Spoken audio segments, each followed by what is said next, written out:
لائیں کہیں کہ ہمارا رب اللہ ہے، پھر اس پر جم جائیں۔ ان پر فرشتوں کا نزول ہوتا ہے، نہ کوئی غم کرو نہ خوف، خوشیاں مناؤ جنت کی جس کا تم سے وعدہ کیا گیا تھا۔ اللہ کی ربوبیت پر اطمینان جب انسان کو ہو جاتا، میرا رب اللہ ہے، ربی اللہ، انسان کے لیے نہ کوئی کھٹکا، نہ کوئی خطرہ، نہ کوئی خوف، نہ کوئی حزن۔ جو کچھ ہو رہا ہے کس کے اذن سے ہو رہا ہے؟ اللہ کے اذن سے۔ اللہ کے اذن کے بغیر پتا تک نہیں ہلتا۔ یہ کوئی اندھا بہرا مادہ نہیں ہے جس سے مجھے کوئی خوف ہو۔ اندھا بھینسا چلا آ رہا ہو اس سے تو ڈرنے کا ہر انسان کو ڈرنا چاہیے، نہ معلوم کس کو ٹکر مار دے۔ لیکن نہیں، اس کائنات کو چلانے والا ایک سمیع و بصیر خدا ہے، وہ جو میرا دوست ہے، میرا ولی ہے۔ اللہ ولی الذین آمنوا یخرجہم من الظلمات الی النور۔ اللہ اہل ایمان کا ولی ہے، ساتھی ہے، پشت پناہ ہے، مددگار ہے، حمایتی ہے۔ بتائیے جسے یقین ہو جائے کہ اللہ میرا مددگار، اللہ میرا محافظ، اللہ میرا پشت پناہ، اللہ میرا حمایتی، اس کے لیے کوئی خوف ہوگا؟ اس سے کوئی ڈر ہوگا؟ میں مثال دیا کرتا ہوں ایک بہت سادہ پنجاب کے دیہات کی۔ وہ بڑا چودھری ہے اور کوئی غریب کسان ہے۔ اس غریب کسان کے جانوروں کو ہر وقت اندیشہ ہوگا چوری کا، کوئی میری بھینس کھول کر نہ لے جائے، کوئی میرا بیل کھول کر نہ لے جائے۔ لیکن جس کے بارے میں یہ سب کو معلوم ہو کہ وہ جو بڑا چودھری ہے وہ اس کا دوست ہے، اس کی بچیا کو کوئی خوف ہوگا؟ اس کی بھینس پر کوئی ہاتھ ڈالے گا؟ اسے کوئی اندیشہ ہوگا؟ نہیں۔ کیوں؟ کہ وہ بڑا چودھری، بڑا اس کا یہاں کا سردار، جاگیردار، سب کو معلوم ہے وہ میرا دوست ہے، کوئی میرے خلاف اقدام نہیں کر سکتا۔ اس دنیا میں یہ چھوٹی سی بات اگر آپ کے دلی اطمینان اور سکون کا باعث بن سکتی ہے تو ذرا تصور کیجئے۔ میں لفظ تصور استعمال کروں گا صرف اس لیے کہ اس کا ہم جس کو کہتے ہیں ادراک اور شعور کر نہیں سکتے، اگر کے ساتھ کر سکتے۔ اگر یقین ہو کہ اللہ میرا مددگار اور یقین ہو کہ اللہ ہر آن میرے ساتھ ہے، پھر کوئی خوف؟ کس کا خوف؟ کوئی شے اللہ سے بالا تر ہے؟ کوئی قوت اس سے زیادہ طاقتور ہے؟ کوئی اس کے ارادے کو بدلنے والا ہے؟ کوئی اس کی مشیت کے آڑے آنے والا ہے؟ یہی بات ہے جو حضور نے فرمائی۔ یہ ایمان کا حاصل ہے لب لباب، کہ دیکھو اچھی طرح اس بات کو ذہن نشین کر لو، اگر تمام انسان مل کر تمہیں کوئی نقصان پہنچانا چاہے نہیں پہنچا سکتے، مگر جو کچھ اللہ نے لکھ دیا ہو، اور تمام انسان مل کر تمہیں کوئی نفع پہنچانا چاہے نہیں پہنچا سکتے، مگر وہ شے جو اللہ نے طے کر دی۔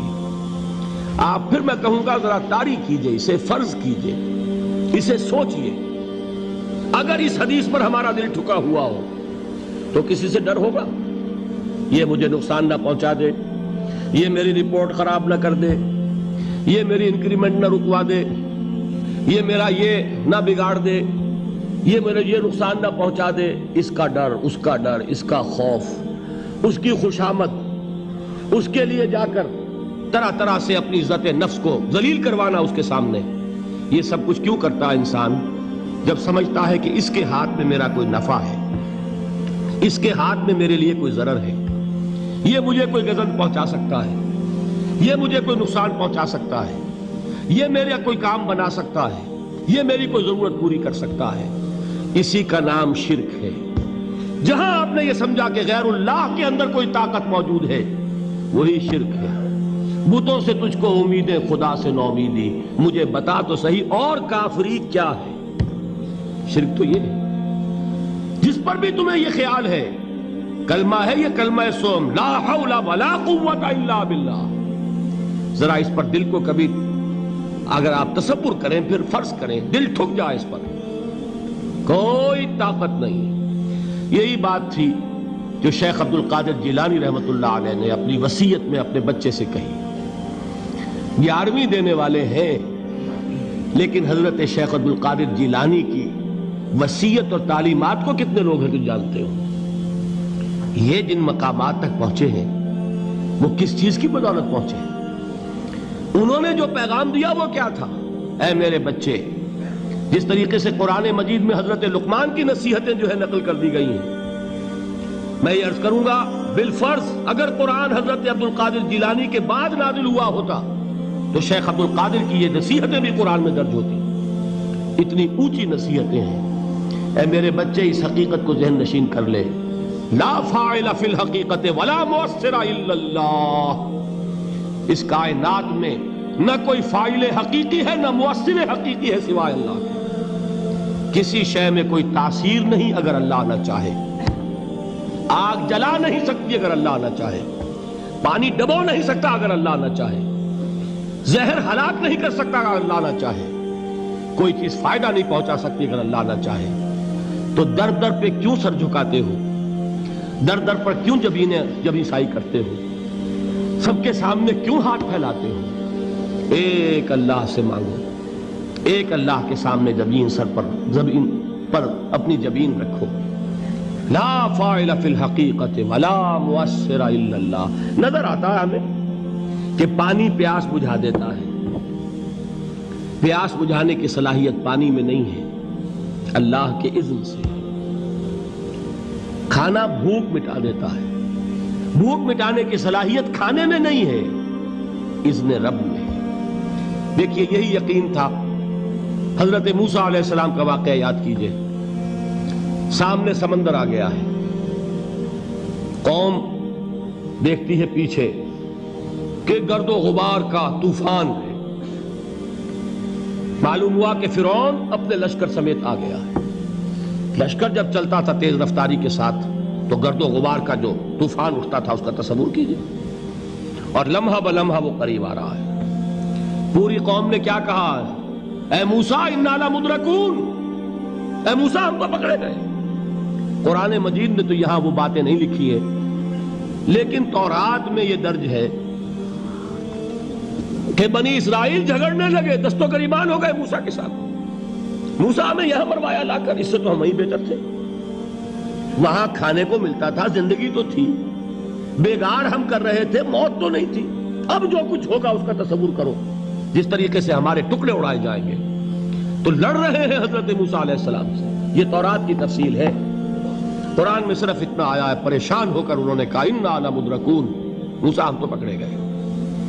اس وقت موسیٰ کا جواب کیا ہے؟ کلا ان معی ربی سیہدین. نہیں، میرے ساتھ میرا رب ہے، وہ راستہ دے گا.